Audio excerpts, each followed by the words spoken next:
Hello बच्चों, कैसे हैं आप सब लोग। आशा करता हूँ सभी बच्चे अच्छे होंगे और अपने घर पर स्टडी भी कर रहे होंगे। तो बच्चों, आज हम इस वीडियो के अंदर क्लास 10 सब्जेक्ट सोशल साइंस यानी सामाजिक विज्ञान का चैप्टर 5 जो है वो यहाँ पे बच्चों हम रीड करने वाले हैं, जिसका नाम है भारत के विज्ञान और टेक्नोलॉजी की विरासत। भारत में क्या है वो हम इसके बारे में डिस्कस करने वाले हैं। तो बच्चों, इस पार्ट शुरू करने से पहले आपको बता दूं कि हर साल बोर्ड के अकॉर्डिंग यानी बोर्ड के एग्जाम के हिसाब से इसमें से इस चैप्टर में से सिर्फ एक ही क्वेश्चन पूछा जाता है, वो भी लॉन्ग क्वेश्चन जो 4 मार्क्स का आता है। तो बच्चों चलिए शुरू करते हैं। आपको जैसे ही क्वेश्चन आएगा वैसे आप बता दूं कि कौन कौन सा क्वेश्चन यहाँ पे पूछे जाते हैं। आपको सिर्फ एक चीज़ ध्यान रखना है कि इस चैप्टर में से ओनली फॉर सिर्फ लॉन्ग क्वेश्चन ही पूछा जाता है, वो भी सेक्शन डी के अंदर सिर्फ एक ही क्वेश्चन आएगा 4 मार्क्स का। तो चलिए बच्चों शुरू करते हैं। विज्ञान और टेक्नोलॉजी के क्षेत्र में हुए संशोधनों ने विश्व के देशों को एक दूसरे के नज़दीक ला दिया। यानी जो हर एक कंट्री जो है, हर एक कंट्री क्या चाहती है कि हम देश में मतलब तरक्की करें, ठीक है। कुछ ना कुछ नए रिसर्च वगैरह हर एक कंट्री करते रहते हैं। इस रिसर्च की बदौलत ही सारे जो देश हैं उन सबको एक दूसरे के नज़दीक ला दिया, साथ ही कंपटीशन एक दूसरे के बीच में पैदा कर दिया। आपने सुना होगा कि आपके क्लास में आपके टीचर्स कहते हैं कि आपको अगर अच्छे मार्क्स लेना है तो आपको क्या करना चाहिए, एक दूसरे से कंपेरिजन करना चाहिए। तभी आप जब आप प्रतिस्पर्धा करेंगे तब आप और अच्छी मेहनत करेंगे और आगे आप बढ़ सकते हैं। अदरवाइज अगर आप किसी से कंपैरिजन ही नहीं करेंगे तो आप आगे कैसे बढ़ पाएंगे। उसी तरह यहाँ पे दिया, देश विदेश के बीच आंतरिक संबंधों का सरल भी बनाया है विश्व के संशोधन ने। विश्व के तमाम देशों के बीच सहयोग बढ़ा है एवं नए अभिगम पैदा हुए हैं। सभी राष्ट्र विश्व शांति और सह अस्तित्व की तरफ अभिमुख हुए हैं। मतलब सभी जो देश जो हैं वो विश्व शांति और सह अस्तित्व बने रखें, इस तरह उन्होंने मतलब अपना मुख किया हुआ है। विज्ञान और व्यवस्थित ज्ञान और टेक्नोलॉजी अर्थात विज्ञान के व्यवहारिक उपयोगिता, मतलब विज्ञान को हम किस तरह व्यवहार अपने दैनिक जीवन के रूप में उपयोग कर सकें उसके विषय में। साथ ही विज्ञान और टेक्नोलॉजी दोनों शब्द भिन्न होने पर भी साथ ही जुड़े हुए हैं, ऐसा बताया गया है। तो चलिए बच्चों पहला टॉपिक देखते हैं यहाँ पे, प्राचीन भारत के विज्ञान के क्षेत्र की विरासत। हमारे प्राचीन भारत के महान ऋषियों ने विज्ञान के क्षेत्र में अनमोल विरासत विश्व को दी है। धातु विद्या, रसायन विद्या, वैदिक विद्या, शल्य चिकित्सा, गणित शास्त्र, खगोल शास्त्र, वस्तु शास्त्र। तो बच्चों यहाँ पे ये 3 टॉपिक आप देख रहे हैं, धातु विद्या, रसायन विद्या, वैदिक विद्या, गणित शास्त्र, खगोल शास्त्र, वस्तु शास्त्र। इन 5 में से कोई एक के विषय में विस्तृत जानकारी पूछ ली जाती है। अब आपको लिखना किस तरह है तो वो आगे हम इस टॉपिक के अंदर पढ़ेंगे, इसमें आपको बता दूंगा मैं। आगे देखते हैं बच्चों,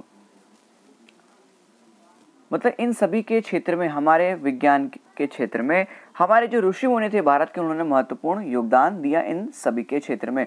और साथ ही अपने लिए गौरव की बात है हमारे भारत के लोगों के लिए। भारत में मात्र साहित्य, कला, धर्म, साथ ही अपने ऋषि शिक्षा और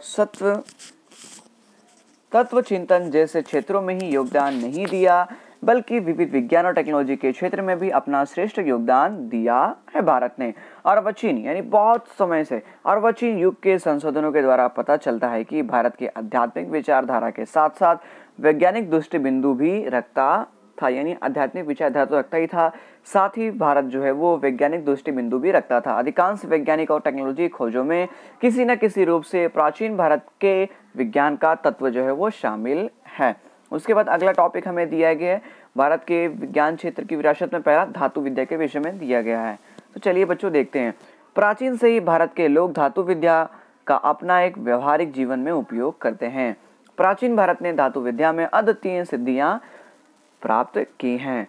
उसके साथ उदाहरण के स्वरूप में सिंधुकालीन संस्कृति में से मिली धातु की नर्तनी की प्रतिमा, तक्षशिला में से प्राप्त कुषाण राजाओं के समय में भगवान बुद्ध की प्रतिमाएं, चोल राजाओं के समय तैयार हुई धातु शिल्प, चेन्नई के संग्रहालय में सुरक्षित अंतर्राष्ट्रीय ख्याति प्राप्त नृत्य कला के उत्कृष्ट उदाहरण स्वरूप महादेव नटराज का शिल्प, धनुर्धारी राम का शिल्प, कलात्मक देवी देवता, पशु पक्षी एवं सुपारी काटने का सरोता आदि को गिनाया जा सकता है। यानी प्राचीन समय के लोग ये सारी चीजों का यूज करते थे जो धातु विद्या से बनी हुई थी।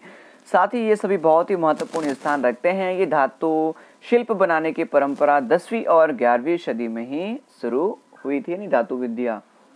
आगे दूसरा टॉपिक दिया रसायन विद्या। तो बच्चों ये बहुत ही इंपॉर्टेंट है, एग्जाम में 4 मार्क्स के लिए पूछा जाता सेक्शन डी के अंदर। रसायन शास्त्र जो है वो एक प्रयोगात्मक विज्ञान है, यानी एक प्रैक्टिकल साइंस है। यह विद्या विविध खनिजों, पौधों, कृषि के लिए बीज, विविध धातु के निर्माण या उसके परिवर्तन तथा स्वास्थ्य की दृष्टि से जरूरी औषधियों के निर्माण में उपयोगी है। रसायन शास्त्रियों में नालंदा विद्यापीठ के बौद्ध आचार्य नागार्जुन को भारतीय रसायन शास्त्र का आचार्य माना जाता है। यानी रसायन शास्त्री में जो नालंदा विद्यापीठ है बिहार के अंदर, उसमें बौद्ध के जो आचार्य थे नागार्जुन को भारतीय रसायन शास्त्र का आचार्य माना जाता है। ये इंपॉर्टेंट है। उन्होंने रस रत्नाकर और आरोग्य मंजरी जैसे ग्रंथ भी लिखे हैं। रसायन विद्या के आचार्य नागार्जुन ने वनस्पति औषधियों के साथ साथ रसायन औषधि के उपयोग की सलाह दी थी।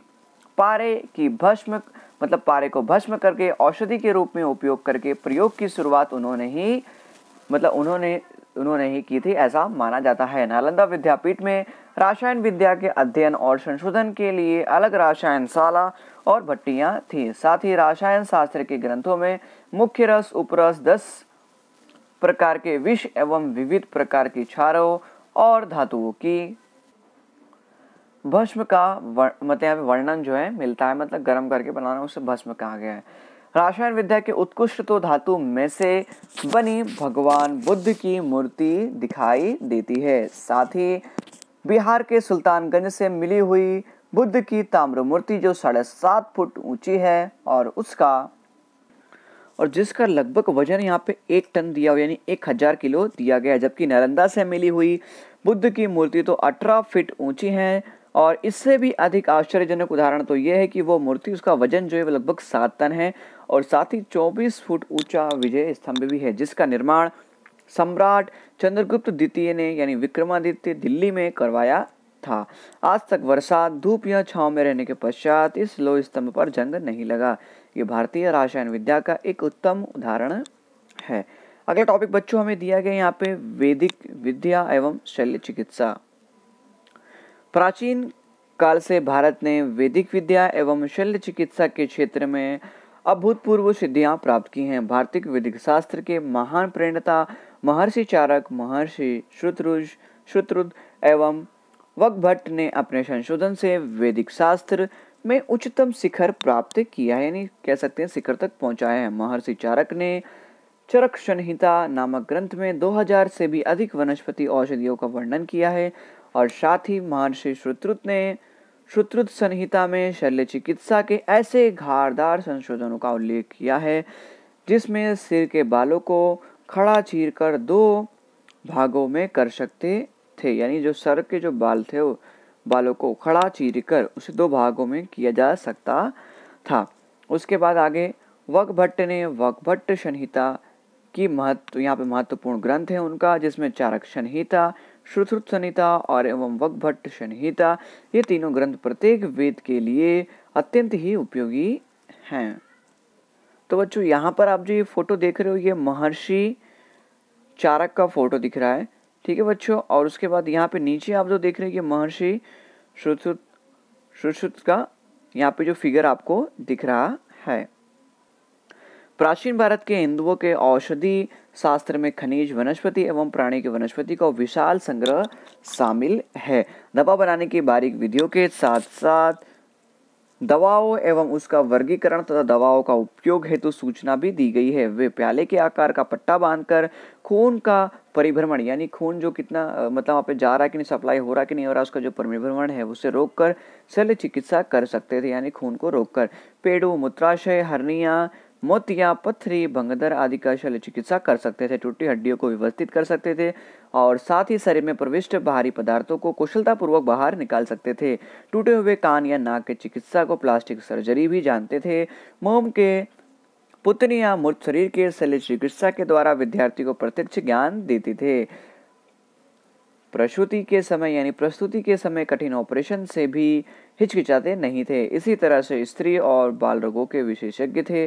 वे रोगों के कारणों और चिन्हों का वर्गीकरण करके उनका निदान करते थे और रोग मिटाने के बाद परहेज रखवाते थे, यानी किसी भी रोग को मिटाना हो तो परहेज तो करना जरूरी है। जैसे कि आप ऑपरेशन करते हैं उस समय मांस मच्छी खाने को हमें मना कर देते हैं, ओनली फॉर शाकाहारी भोजन खाने को ही कहते हैं। इसलिए आगे देखते हैं बच्चों, प्राचीन भारत में प्राणी रोग का शास्त्र भी विकसित हुआ, यानी जो प्राणी जो रोग है उसका शास्त्र भी विकसित हुआ, जिसके अंदर अश्व, अश्व क्या होता है, घोड़े का समानार्थी शब्द होता है, हस्ती यानी हाथी का समानार्थी शब्द होता है, के रोगों पर भी ग्रंथ लिखे गए, जिसमें हस्ती आयुर्वेद मतलब आयुर्वेद, उसके बाद शालिहोत्र का अश्वशास्त्र यानी घोड़ा शास्त्र बहुत ही प्रख्यात है। वैदिक शास्त्र के विद्वान वाकभट्ट ने निदान क्षेत्र में अष्टांग हृदय जैसे ग्रंथ रचकर महत्वपूर्ण योगदान दिया था। साथ ही बच्चों आगे अगला हमारा टॉपिक यहाँ पे दिया गया गणित शास्त्र। गणित शास्त्र से संपूर्ण दुनिया का व्यवहार चलता है। ऐसा माना जाता है कि गणित शास्त्र के क्षेत्र में भारत ने महत्वपूर्ण खोज की है। साथ ही भारत ने शून्य, दशांश पद्धति, बीज पद्धति, बोधायन का प्रमेय, रेखा गणित और वैदिक गणित का खोज जो है वो भारत ने ही दुनिया में की है। शून्य की खोज आर्यभट्ट ने की थी। अंक के पीछे शून्य लगाकर लिखने की प्रक्रिया यानी जो दशमलव प्रसार की प्रक्रिया जो है वो गृतशमद नामक ऋषि ने की थी। प्राचीन भारत के गणितज्ञों ने एक के बाद एक 53 शून्य लगाने से बनने वाले संख्या के नाम निर्धारित किए। मोहनजोदड़ो और हड़प्पा के अवशेषों में तोल माप के साधनों में दशांश पद्धति देखने को मिली है। तो बच्चों यहाँ पर आप जो ये फोटो देख रहे हो ये आर्यभट्ट का फोटो है जिन्होंने जीरो की खोज की थी। तो दुनिया के लिए एक बहुत ही कह सकते हैं अमूल्य भेंट है। आगे बच्चों दिए गए गणित शास्त्र के अंदर भास्कराचार्य ने ईस्वी सन 1150 में लीलावती गणित और बीज गणित नामक ग्रंथ में लिखे। उन्होंने प्लस और घटाव यानी माइनस के संशोधन भी किए थे। ब्रह्मगुप्त ने समीकरण के प्रकार बताए थे। बोधायन प्रमेय यानी त्रिकोणमिति, अपस्तंभ के शुल्ब सूत्रों यानी सन 800 पूर्व में विविध वैदिक यंत्रों यज्ञों के लिए आवश्यक विविध विधियों के अनुपात निश्चित किए थे। इसमें भी इस सिद्धांत का विश्लेषण है। आर्यभट्ट के आर्यभट्टीय ग्रंथ में पाई की कीमत 22/7 एवं 3.14 जितनी होती है उसका उल्लेख भी है। उन्होंने प्रतिपादित किया है कि गोले के परिधि और व्यास के अनुपात को दर्शाने वाला अचलांक यानी जो अचलांक जो होता है वो पाई है। भाग की आधुनिक पद्धति, गुणा, उसके बाद जोड़ घटाव वर्गमूल घनफल यानी भाग अष्टांग पद्धति की जानकारी आर्यभट्ट ने अपने ग्रंथ में अपने ग्रंथ में दी है। साथ ही इसलिए आर्यभट्ट को गणित शास्त्र का पिता भी कहा जाता है। इसके उपरांत उन्होंने 10 गीतिका एवं आर्यभट्टियम जैसे ग्रंथ भी लिखे थे। आर्य सिद्धांत में ज्योतिष शास्त्र के मूलभूत सिद्धांतों का संक्षेप में वर्णन किया गया है। गणित, अंक गणित के और रेखा गणित के मूलभूत प्रश्नों का समाधान भी खोजा है। इसके उपरांत गणित शास्त्र के भिन्न भिन्न पहलुओं की चर्चा अनेक विद्वानों ने अपने ग्रंथों में की है और उनमें बोधायन, अपस्तंभ और कन्यायन, भास्कराचार्य, ब्रह्मगुप्त आदि का समावेश इन सब गणित शास्त्रों का समावेश होता है। आगे बच्चों हमें अन्य विज्ञान दिया गया है। प्राचीन भारत में भिन्न भिन्न विज्ञान विषय ग्रंथों का निर्माण हुआ है, जिसमें बच्चों पहला यहाँ पे देख रहे हैं विज्ञान आधारित शास्त्रों का नाम और उसके रचनाकार कौन थे। प्रजनन शास्त्र जिसके रचनाकार यहाँ पे दिए गए हैं ब्रह्मव्य पांचाल। उसके बाद चिकित्सा संग्रह यानी चक्र पाणिदत्त। कामसूत्र का यहाँ पे दिया है वत्स्यायन। उसके बाद वृक्ष आयुर्वेद का महर्षि पराशर। योग शास्त्र का महामुनि पतंजलि। यंत्र सर्वस्व महर्षि भारद्वाज। उसके बाद काल गणना का शकमुनि। तो ये सारे यहाँ पे शास्त्रों के नाम और उसमें रचनाकार के यहाँ पे नाम दिए गए हैं। अगला बच्चे टॉपिक हमें दिए खगोल शास्त्र और ज्योतिष शास्त्र। बच्चों ये टॉपिक भी 4 मार्क्स का पूछा जाता है। इंपॉर्टेंट जिस तरह रसायन विद्या और गणित शास्त्र इंपॉर्टेंट था उसी तरह यहाँ पे। चलिए देखते हैं। शास्त्रों में खगोल शास्त्र सबसे प्राचीन है। साथ ही खगोल शास्त्र से संबंधित कई ग्रंथ भारत में ही लिखे गए हैं। इन सभी ग्रंथों का प्राचीन विद्यापीठों में व्यवस्थित और गहन अध्ययन किया जा सकता है, यानी अंदर तक इसका आप अध्ययन कर सकते हो। ग्रहों और उनकी गति, नक्षत्र एवं अन्य अवकाशीय पदार्थों इसके द्वारा गणना करके खगोल और ज्योतिष शास्त्र का बहुत विकास हुआ था। विशेष करके ग्रहों के आधार पर फल अनुसार ज्योतिष फलित किया जाता था, जिसके नाम पर से भारत के प्रथम उपग्रह का नाम आर्यभट्ट रखा गया और इस आर्यभट्ट ने खगोल विज्ञान के क्षेत्र में महत्वपूर्ण योगदान दिया। उन्होंने यह सिद्ध किया था कि पृथ्वी अपनी दूरी पर भ्रमण करती है तथा चंद्रमा का वास्तविक कारण पृथ्वी की परछाई है, जिसे विद्वान आज भर कहकर संबोधित अजरभर कहकर संबोधित करते हैं। इसी तरह ब्रह्मगुप्त ने ब्रह्म सिद्धांत ग्रंथ में गुरुत्वाकर्षण के नियम को उल्लेख किया। साथ ही ज्योतिष शास्त्र को तंत्र, होरा और संहिता 3 भागों में बांटने के लिए 12 मिहिर महान खगोलवेता एवं ज्योतिष शास्त्री थे। उन्होंने बृहद संहिता नामक ग्रंथ की रचना की, जिससे अवकाशीय ग्रहों के मानव के भविष्य पर होने वाले प्रभाव, साथ ही मनुष्य के लक्षण, प्राणियों के अलग अलग वर्गों, विवाह समय एवं कुआं, तालाब, बगीचा, खेत की बुआई वगैरह प्रसंगों के शुभ मुहूर्तों के विषय में जानकारी दी। हमें गर्व होना चाहिए कि हमारे पूर्वज विविध विद्या में किस तरह की निपुणता रखते थे। साथ ही बच्चों यहाँ पर आप जो फोटो देख रहे हो ये ज्योतिष शास्त्र वराह मिहिर की फोटो यहाँ पे आप देख रहे हैं, जो भारत के ज्योतिष शास्त्र हैं थे बच्चों। ठीक है, आगे बच्चों हमें वस्तु शास्त्र यहाँ पे दिया गया अगला टॉपिक। बच्चों अब हमें यहाँ पे लास्ट टॉपिक दिया गया वस्तु शास्त्र के विषय में जानकारी दीजिए। तो बच्चों ये भी 4 मार्क्स का सवाल आ सकता है, तो आपको याद कर लेना है।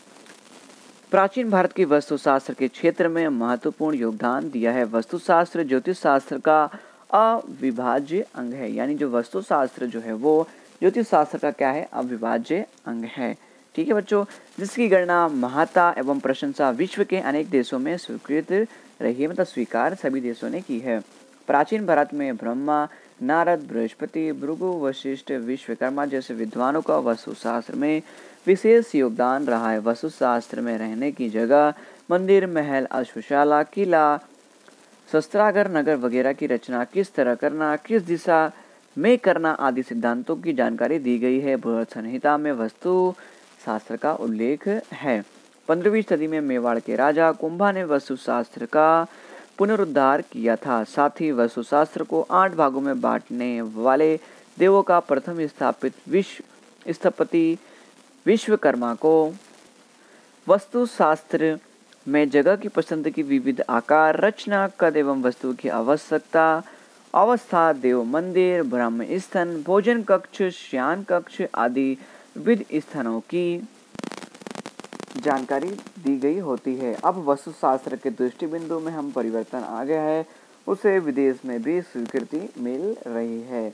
प्राचीन भारत के विज्ञान का ज्ञान विश्व में स्वीकार किया गया। साथ ही हमारे भारतीय संस्कृति विशाल और विविधपूर्ण है। उसमें धर्म, विज्ञान, परंपरागत आदर्शों, व्यवहारिक ज्ञान, समक्ष का ज्ञान, साथ ही सुंदर समन्वय, ये सभी चीज़ें जो हैं वो हमारे भारत देश में देखने मिलती है। साथ ही जो विश्व के बहुत कम देशों में देखने को मिलती है। अपनी संस्कृति में सहिष्णुता और समानता है। प्रत्येक व्यक्ति का धर्म, जीवन पद्धति तथा मूल्यों में विविध होने पर भी हम अपने देश में एकता का दर्शन करते हैं। विविधता में एकता भारतीय संस्कृति की मूलभूत लक्षण, साथ ही पहचान है। इसे हमें कभी भूलना नहीं चाहिए।